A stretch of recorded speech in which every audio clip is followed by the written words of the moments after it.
You ready for your first YouTube video? I'm an expert. Okay. You just have to make sure you look good, you know? And I already checked that box. If you look like you love me. She did a haircut. Can I give you one? No. That's our next video. Hi everyone, welcome back to my channel. We hope you are taking extra care and staying safe at home if you can. I have Lupo here today and he's joining me because we're gonna be talking about our wedding. As some of you may know, we were getting married Saturday, June 6th in Santa Barbara. And I feel like we started debating about finding a backup plan a couple weeks ago, you would say, yeah. Right? We were really just like, we worked with our wedding planner and we kept saying like, let's just wait it out. We were actually gonna send our invitations out, what was it, April? The very beginning of April. Yeah, the very beginning of April. The first week of April, or was it March? No, it was like March 16th, I think that was the day we were gonna send them out. Late March, early April. Yeah, so we held off on that, obviously, because we wanted to see how things just escalated within like 2 weeks. And as you all know, things are changing very quickly. So last week, we officially... We decided to, we just officially decided to postpone it because we just felt it was just, it was getting too close, and it's already like the stress of the wedding and preparing and planning. It takes a lot going into it, and just the uncertainty of the situation was scaring us, and we just wanted to make sure that there's time to do everything right. And it's kind of difficult to do it with like a huge thing hanging over our heads. So we wanted to give it a little more time, and hopefully it will work in our benefit. Yeah, I think we were holding off as long as we could because we try not to watch the news too often, just because like anxiety, and there's just so much out there.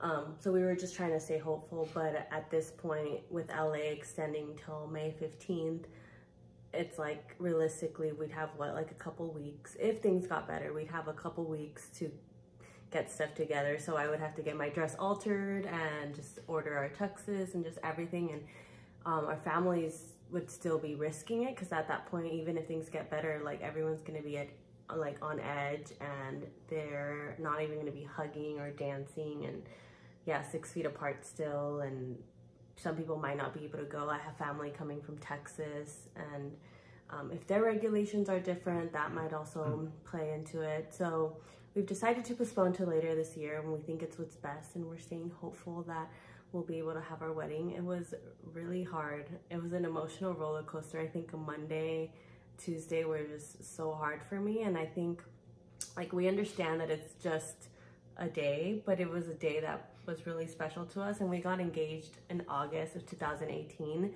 So we're going on 2 years of engagement, and we were just ready. Like, yeah, we had almost everything ready, and it's just hard when you're like, it's out of your control, and you kind of have no choice but to kind of surrender to the chaos and crisis. So we're happy and grateful that we're healthy and our families are healthy. But we're also trying to like realize that it's okay for us to feel this way and to like have this moment of grief and mourning of our special day. But we're staying hopeful. That's all you can do. I think we knew that. It's sad and we feel sad about it, but we are also thinking of it like in a positive way, that we're really fortunate to have the ability to move it, and like a lot of people supporting us and in our corner, our families and friends and our planner, they've all worked really hard this last couple weeks. Yeah. And they have, of course, in this situation when, the stresses are on them, and they've come to help us and turn to help us. So we're really fortunate. We know that not every situation is like this, and some people don't have the help. And so we are just trying to be grateful, and, fortunately we did find and were able to postpone.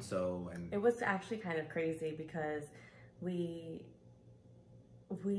didn't, so all of our May through July of next year are booked at our venue, and there was no more Saturdays available this year. So we were really trying to make it work. Like we were trying to make a Sunday work or a Friday, and Sundays were just not going to work because we're getting married.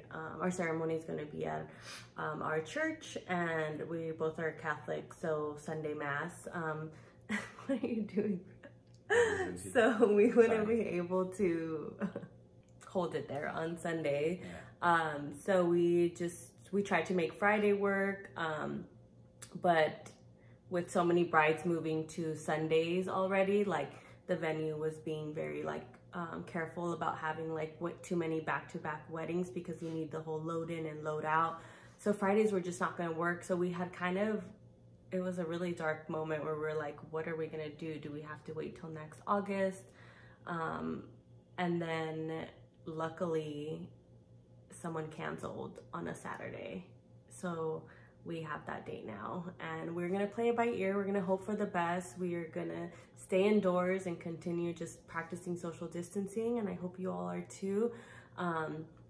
And just hopefully get our dream wedding one day. This guy has been amazing. I don't know how he stays so positive, but I've been a mess. But yeah, we just wanted to share this with y'all in case anyone else is feeling a little sad about some plans ruined or just disruptions in their life, whatever it may be. We realize that there's a lot worse that could be happening, and our hearts are with all those people who have lost someone or maybe experiencing a job loss or whatever it may be.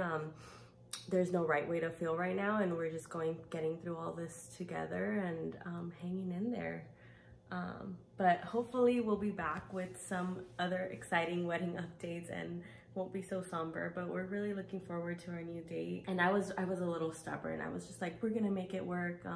But we realize now that I had to take a step back, and our family's health is more important. And yeah, just trying to get by. It's really weird what we're going through. Tell us how you were feeling through it all. I mean, yeah, it's stressful. It's sad and it's stressful, but you just have to figure it out and make it happen. And I think a big thing is figuring out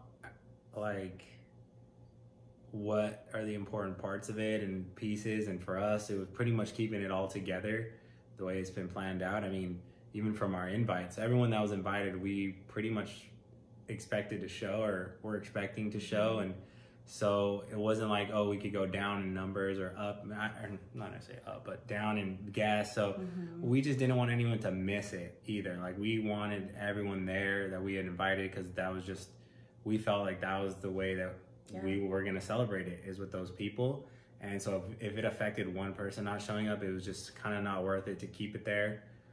And hopefully we're wrong, and maybe we come up to that June 6th date and we could have had it, but it's all right. It's okay. We got a new date, and we're still getting married, and everyone's already responded to us. We reached out to a lot of family already. Yeah, we sent out a little text message because we didn't want to go through the process of sending a save the date all over again, and everyone was really supportive. It was just, and obviously it is a tentative date because we have no idea what things are going to look like. So yeah, we basically reached out to our family via text, and just were telling them that we're saddened but really excited, because we know that when it does happen later this year, fingers crossed, that it's going to be overflowing with love, and it's going to be that much more special. And I also think about we have a story to tell now, which I think is really sweet. I always say we're going to look back on this and tell our kids about it. And so yeah, it's just our story now. One tip that I will share is that as soon as we postponed and decided to postpone, I updated my website. We use Zola, and they already have these little templates, and it'll add a little banner to your wedding depending on what you've decided to do. And yeah, it's super helpful. And then go back and if you have a FAQ, we updated that and just changed the date. And then we told our family and friends via text that we would be updating the website with any new information. So now we're gonna wait till probably June to order our new invitations. Sad that we weren't able to send out our June ones, but they're gonna look the same. And then also hopefully the stationery site, will work with you as well. I feel like, I know Minted was allowing people to like get a discount or send, like reorder their invitations, because obviously if you're postponing, you can't use those anymore. So yeah, just contact your vendors and all those. Or just scratch out the date and then just write the new date if you have a new date. That works too. Or it might be cheaper. Or just send, you can also send like digital ones, right? Yeah, I mean, you figure out a way to do it. Yeah, I really wanted to kind of send out my actual invitation and just have like a little letter in there saying like, this is our backup date, but then we were just like, we just need to postpone. So there's alternatives. There's no right or wrong answer, yeah, but hopefully this will just help you in the process. And there's also a lot of Facebook groups that I am a part of. There's Something Borrowed. There is Betches Brides. I think my friend told me about Morning Toast Brides, like toasty brides. If you're feeling alone, that's a great place to go. It's also sometimes like a little anxiety filled because there's like so much and there's so many brides, but I literally would just search like June wedding and then I would get like feedback from what other people were doing. But keep in mind that they are in a different location, so somewhere on the East Coast where things are just drastically different. So just keep that in mind while you're looking. But I found that to be really helpful because I could get a sense of what other brides were doing. And then also just, I'm over the moon about how flexible our vendors have been with us. I know Lupo already kind of mentioned it, but I just want to like reiterate, like I think that if you are considering postponing, definitely reach out to your vendors. We offer to kind of make the same payments, like we're gonna stick to schedule, maybe even sooner, because we realized that postponing it kind of might affect them, but they were so flexible and they work with us, and we're just happy the way that everything worked out. My planner is our rock. Like I've had so many meltdowns, yeah, with her over the phone. Thank you, Brooke. White Sage Events, if you need a planner. Yeah, and we're here if you need to talk. I know it's hard, I know it's tough, but just look at all the bright side of it. Like we have a longer time to plan, we have longer time to like tighten any loose ends, some details, because time flies by. So no matter when it is, it's gonna be really special, and we hope that this will inspire you in one way or another. I think we're all gonna get through this and everything's gonna be fine and dandy, and we're gonna marry the love of our lives. If you just ever want to talk, feel free to DM me. I will leave my Instagram linked below. I also have a Facebook community group, so we can all chat and talk about how we're handling things, whether you're planning a wedding or not. If you want to see any more videos with Lupo, be sure to like or subscribe and comment. Thanks for watching. We'll see you in our next one.